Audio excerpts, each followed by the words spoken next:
En Cooperativa, vivimos el efecto China. Cultura, comercio, turismo, los factores de un intercambio que da frutos. Efecto China, en Cooperativa, con Rafael Pardo. Invita CGTN Español. Ni hao para todos y para todas. Un gran saludo a quienes se unen a este Efecto China en esta temporada 2022, en la que estamos compartiendo testimonios y aprendizajes de la cultura oriental. Hoy vamos a hablar sobre un deporte chino que cada vez tiene más adherentes en nuestro país, el wushu. Estaremos conversando con la árbitro internacional de la disciplina, Elisette Toledo. Además, te enseñaremos cómo saludar en chino mandarín y curiosidades de la Gran Muralla. Todos los lunes, desde las 21 horas, estaremos compartiendo y con repetición los días domingo a las 9 de la mañana. Varios temas sobre la mesa, así que comenzamos Efecto China. A esta hora medimos el efecto China en Cooperativa. Una invitación de CGTN Español. Hoy comenzamos una serie de lecciones simples y directas de cómo enfrentar situaciones cotidianas en el chino mandarín, un idioma con más de 4.000 años, lo que lo convierte en uno de los más antiguos del mundo. Para eso nos acompañan nuestros amigos de Cruzando el Pacífico, en particular su encargada de comunicaciones y proyectos, Telma Vega Valenzuela. Y hoy, lo principal, el cómo saludar. ¿Cómo estás, Telma? Hola, Rafa, ¿cómo estás? Telma, tú estudiaste chino mandarín en la Universidad de Lenguas y Cultura de Beijing y viviste en China además. Cuéntanos, ¿cómo podríamos saludar, por ejemplo, a una persona o a una delegación? Mira, Rafa, el saludo más común es ni hao. Ni es el pronombre tú y hao es el adjetivo bien. Literalmente significa eres bueno o buena. Ahora tenemos también el ni hao, que lo usas cuando tienes que ser más formal. Si vas a saludar a alguien que es mayor que tú o que está en una posición de autoridad, es más cortés usar ni hao. Ya, entonces uno es ni hao y otro es nin hao, como si terminara la letra N. Exactamente, y cambia a ni men hao para saludar a un grupo de personas. Aquí agregamos men, que es el sufijo plural para las personas. Si te acercas a un grupo de personas y quieres decirles hola, a todos de manera colectiva dirías ni men hao.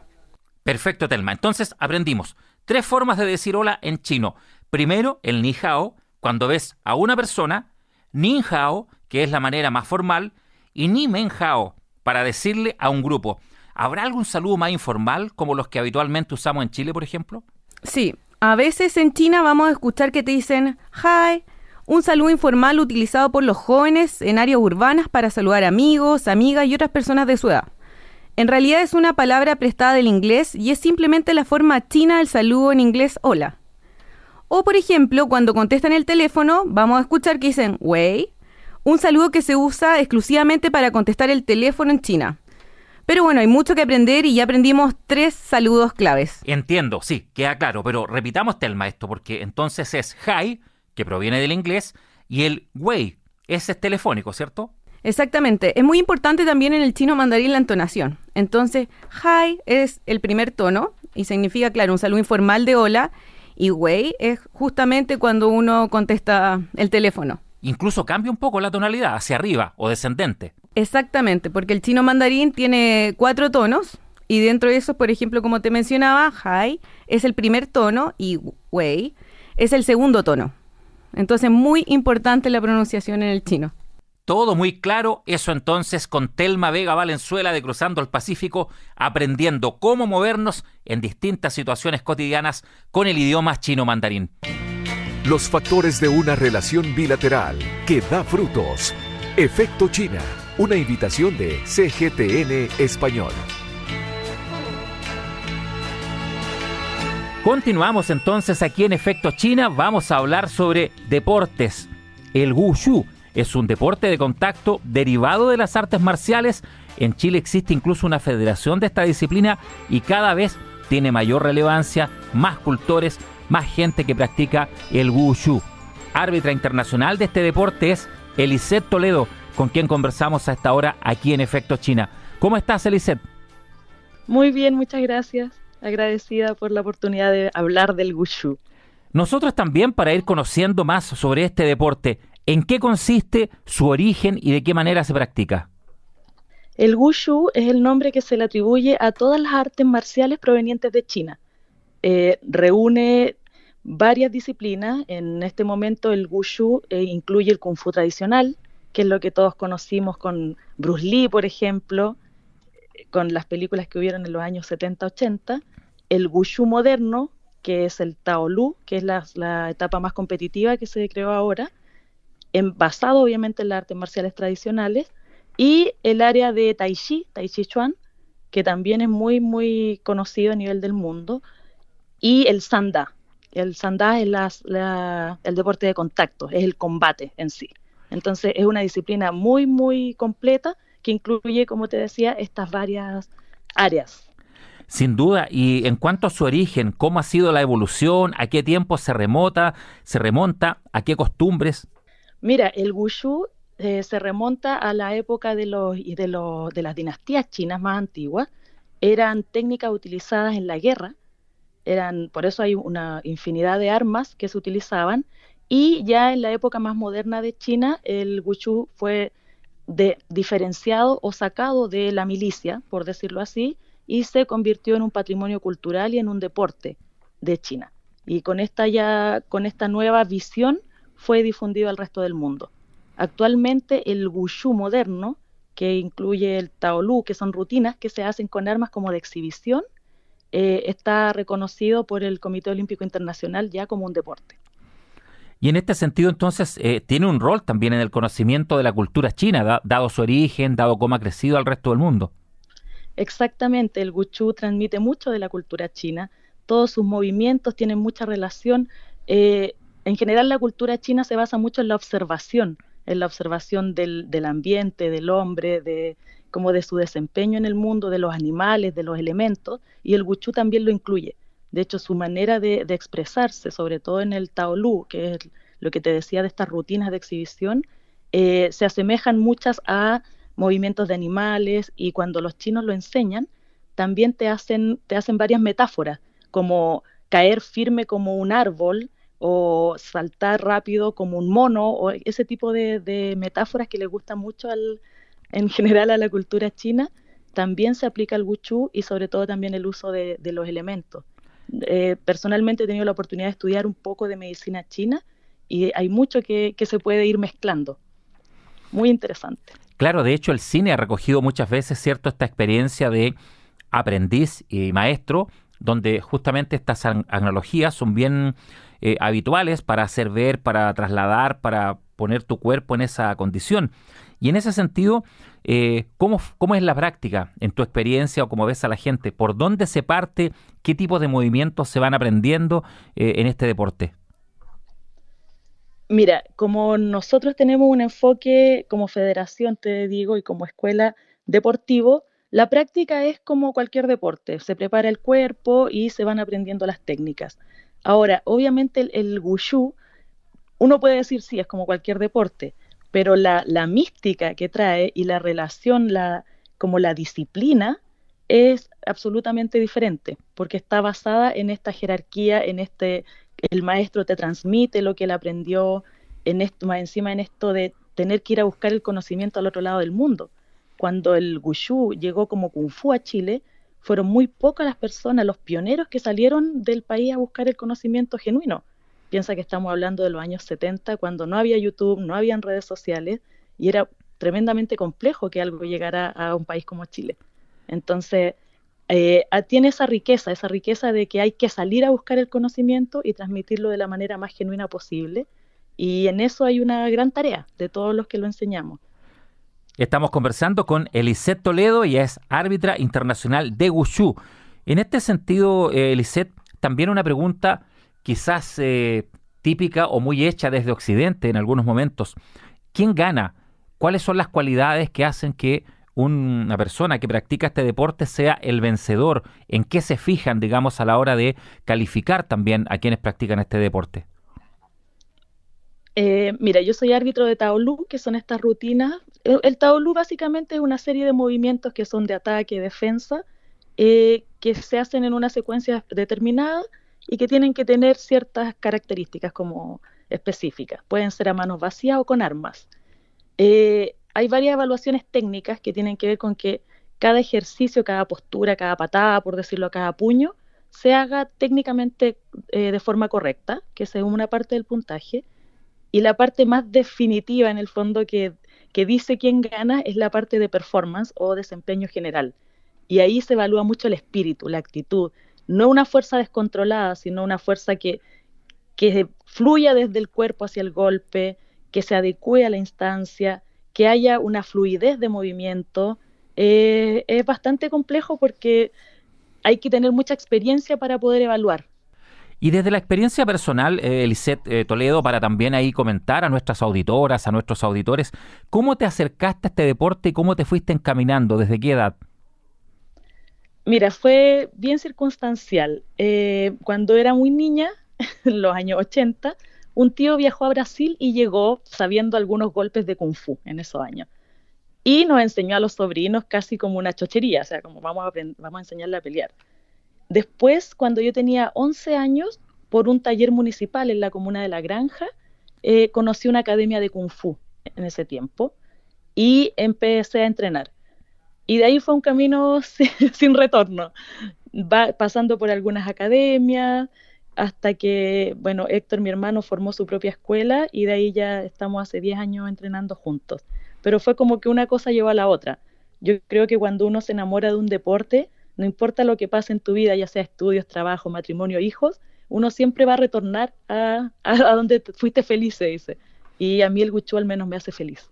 Y en este sentido, Lisette Toledo, ¿cómo ha sido el rol y la participación femenina en este deporte, históricamente y hoy en la actualidad?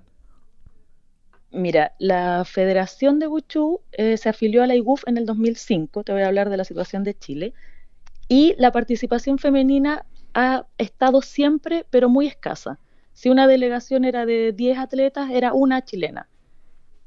Partimos con una chica en Sanda, que en algún momento ganó también una medalla, algunas de las atletas en Taolú, y recién desde 2014 ya empezamos con el tema de involucrarnos en el arbitraje, y hemos tenido hitos. Por ejemplo, el 2019, al menos para mí, ha sido uno de los mejores años del Wushu chileno, porque fueron por primera vez 5 mujeres, me incluyo, fuimos, a un mundial de Kung Fu tradicional.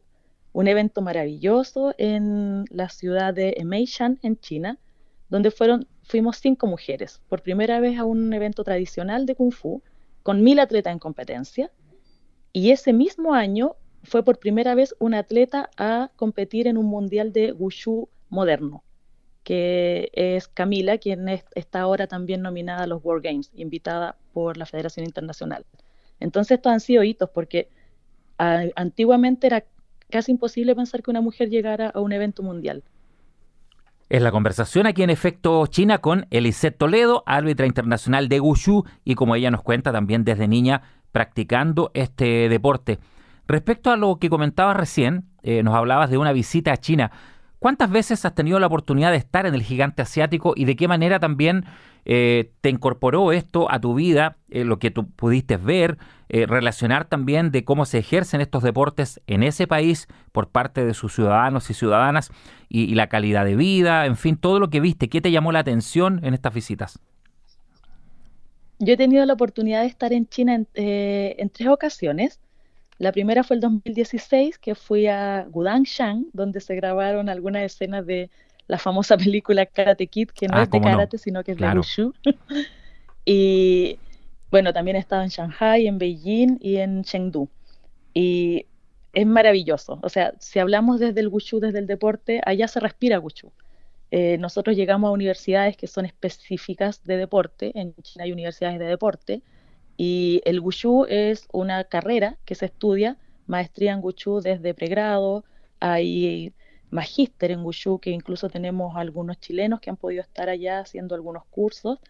Eh, entonces en el fondo es como llegar al oasis, al paraíso para los que amamos las artes marciales chinas, y fue como el sueño de entrenar allá, de ser evaluada por maestros chinos, de aprender directamente de ellos. Ellos tienen una disciplina que para nosotros es impresionante, porque nuestro estilo de vida es muy distinto, el estilo de vida del latino es muy diferente.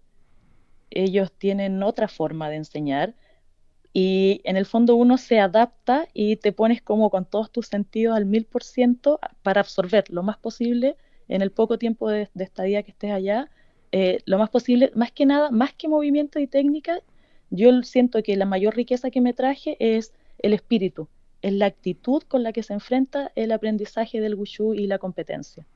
Claro, y estos valores como el respeto y otros que uno ve en estos deportes, ¿cierto? Nacidos en China, destacabas tú que también lo tienen, ¿cierto? Los deportes asociados al wushu. ¿Cómo se refleja eso? ¿De qué manera, digamos, más allá de lo que implica cuando algunas miradas ven estos deportes, ¿cierto? De contacto, en fin, de que hay golpes u otras cosas desde el punto de vista físico? Mira, el wushu en general, en toda la competencia, es un deporte que muestra mucho compañerismo, que muestra mucho respeto. Una cosa es la competencia en sí, ya sea un combate de sandá, donde tú vas a ver dos atletas, que para la gente que no sabe hay dos personas golpeándose, pero son dos atletas que se respetan y no se subestiman, y que una vez terminada la competencia se apoyan, y lo hemos visto incluso cuando han habido atletas lesionados en distintas disciplinas, todo el mundo corre a ayudarlos, todo el mundo se moviliza por ellos. Incluso en los más chiquititos hay algo que se da en el wushu que a mí me fascina, y que es cuando a un niño está compitiendo haciendo una rutina, a veces se le ha olvidado y sus mismos contrincantes desde afuera le empiezan a decir lo que viene. Entonces es como, oye, él está en contra mía, pero yo lo ayudo igual, porque en el fondo todos queremos que al otro le salga bien. Claro, sin y duda, eso lo siento cual... que es un espíritu de respeto que, Claro. bueno, se ve en otros deportes, pero no en todos. Claro, no en todo, y se traslada después a, si ya lo haces en un deporte, en una competencia, ¿cierto?, a otras experiencias de vida. Finalmente, Lisette, desde el punto de vista ya como ciudadana chilena, lo que viste en China junto al deporte turístico, si se quiere llamar, en fin, ¿qué más te impresionó? ¿Qué le dirías a quienes nos escuchan y quizás están pensando en visitar para conocer, para empaparse un poco de la cultura china? Para mí China es un destino que podría repetir 100 veces. Es maravilloso la riqueza cultural, todo lo que hay. O sea, China es un país milenario, no tenemos comparación. Las estructuras, yo he tenido la oportunidad de estar en la muralla china, es impresionante lo que se vive ahí. Si tú tienes además la posibilidad de estudiar un poco de la historia de China, tú recorres sus calles y yo siento que cada rincón de China es como una luz que te muestra su cultura, la gente vendiendo comida en la calle, los mercados, cómo te tratan los vendedores, cómo te tratan de pronto en los hoteles, el turismo. Uno puede ver la cultura, sus comidas. Yo adoro la comida china, la comida real, como decimos. Tienen una riqueza cultural impresionante y siento yo que hay un gran respeto y como una actitud amable hacia el turista. Además hay millones de atractivos. O sea, yo tuve la oportunidad de visitar una reserva de osos panda, que es algo maravilloso. Uno se da cuenta cómo no sé cómo decir la disciplina, sino como la estructura del trabajo en China es tan organizado que todo funciona. Entonces tú vas a una reserva de panda y está limpio, está impecable, todo está funcionando y además se permite a los turistas ver desde una distancia prudente, obviamente. Entonces, en general, es un país muy amigable. Yo he andado en metro en China sin ningún problema. Es un país muy seguro para el turista, muy, muy seguro. Entonces, para mí, como te digo, sería un destino feliz de estar todos los años, de poder viajar. Por supuesto, y dejamos la invitación a quienes nos están escuchando a esta hora aquí en Efecto China en Radio Cooperativa, junto a Lisette Toledo, árbitra internacional de wushu.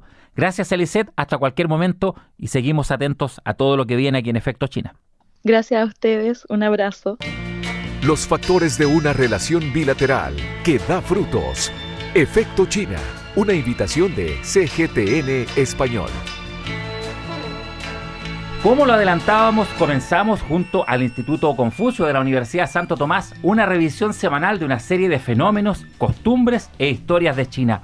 Estamos con Carla Morales del Instituto Confucio de la Universidad Santo Tomás. Bienvenida, Carla, a Efecto China.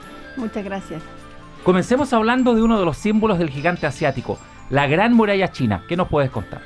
La Gran Muralla China, también conocida como Changcheng, Es declarada Patrimonio de la Humanidad por la UNESCO y uno de los atractivos más conocidos de ese país. Tiene más de 21.200 kilómetros de largo. Para que te hagas una idea, eso es como 5 veces el largo de Chile. Es tremendamente larga y mide de 6 a 7 metros de alto y de 4 a 5 metros de ancho en promedio. Y fue construida en el norte del Imperio Chino como una forma de defensa de los nómades provenientes de Mongolia y Manchuria. Hay varios mitos sobre la muralla china. ¿Cuál de esos son ciertos? ¿Hay algunos que no, que sean acreditados, que no están así? Sí, así es. Uno de ellos, y el principal que se escucha por todos lados, es que no se puede ver desde el espacio. Los astronautas lo han dicho muchas veces, hay que pensar que es de un color medio café, tierra, menos se va a ver. Entonces, de verdad que no se puede ver. Y otra, desde el espacio me refiero. Y otra de las cosas que se han desmentido es que, a pesar de que lamentablemente debido a las malas condiciones laborales y en algunos casos de esclavos, que hicieron la muralla, que fallecieron en el lugar, pero no es la mayor tumba conocida. Las personas no fueron sepultadas ahí, fueron sepultadas en otro lugar, así que no fue ocupado como tumba, que eso también es otro de los mitos. Hay otros aspectos que no son tan conocidos por el público, por ejemplo, cómo se divide su construcción, los materiales que se usaron, cuándo partió esto. Mira, ¿sabes qué? Es bien entretenida la historia de la muralla china porque fue realizada bajo la dinastía Qing y uno piensa, pero ¿desde cuándo que está eso? Desde 200 años antes de Cristo, imagínate. Y era hecho, el principal material era tierra y a pesar de eso se mantienen en algunos lugares estas construcciones. Mira, el inicio de esta muralla fue hecho por el emperador Qin Shi Huang, el mismo de los guerreros de terracota. Es conocido por ser un emperador no muy bueno.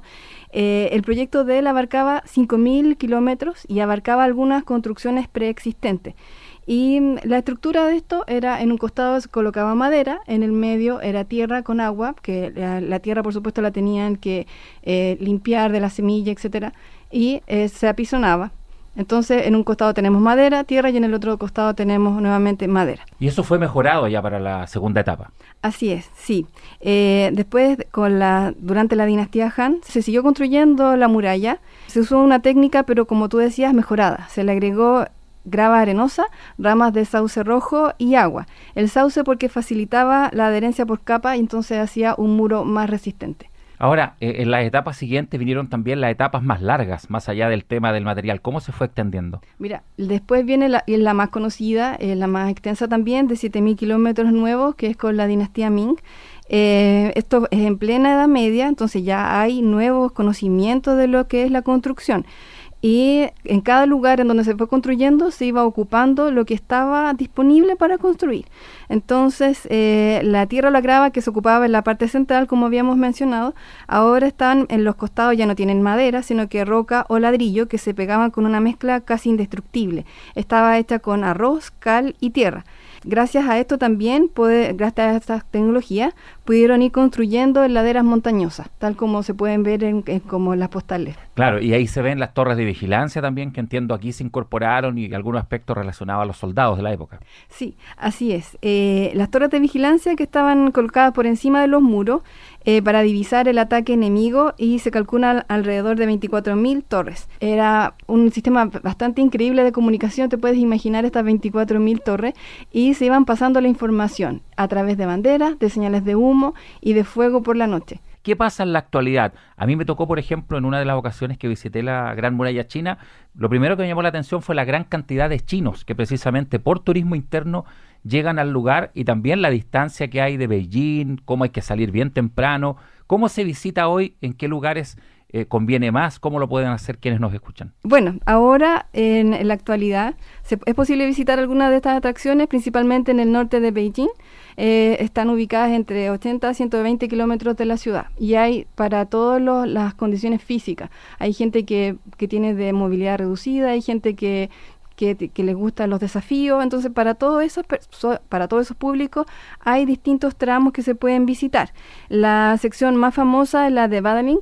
Esta es la que te decía que era apta para todos los públicos, tiene teleférico, también se pueden hacer caminatas, etcétera.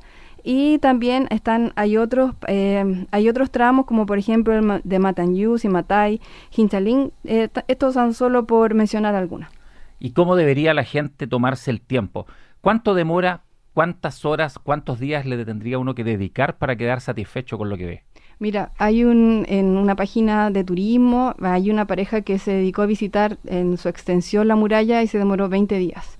Yo creo que de repente, dependiendo de las posibilidades de cada persona, 20 días es mucho tiempo, pero al menos dedicarle más de un día, no sé, ahí de lo que cada uno quiera visitar, etcétera, pero por lo menos, o sea, en lo personal, yo creo que mínimo un par de días, mínimo, porque en realidad vale la pena visitarla y no tan solo recorrer un tramo si es que se puede. Fenómenos, costumbres e historias de China junto a Carla Morales del Instituto Confucio de la Universidad Santo Tomás. Hasta la próxima, Carla. Muchas gracias, hasta luego. Seguimos compartiendo Efecto China en Cooperativa. Una invitación de CGTN Español. Llegamos así al final de nuestro segundo capítulo de Efecto China en esta temporada 2022. Como siempre en Radio Cooperativa, conversamos sobre el deporte wushu con un árbitro internacional y además aprendimos a saludar en chino mandarín. Puedes seguir nuestro contenido en www.cooperativa.cl/Efecto China. Recuerda, cada lunes, capítulos de estreno a las 21 horas y repetición los días domingo a las 9 de la mañana. Nos encontramos la próxima semana. Seiye, adiós. Fue Efecto China en Cooperativa, con los factores de un intercambio que da frutos. Una invitación de CGTN Español. Cooperativa, todas las noticias, todos los idiomas, todos los días.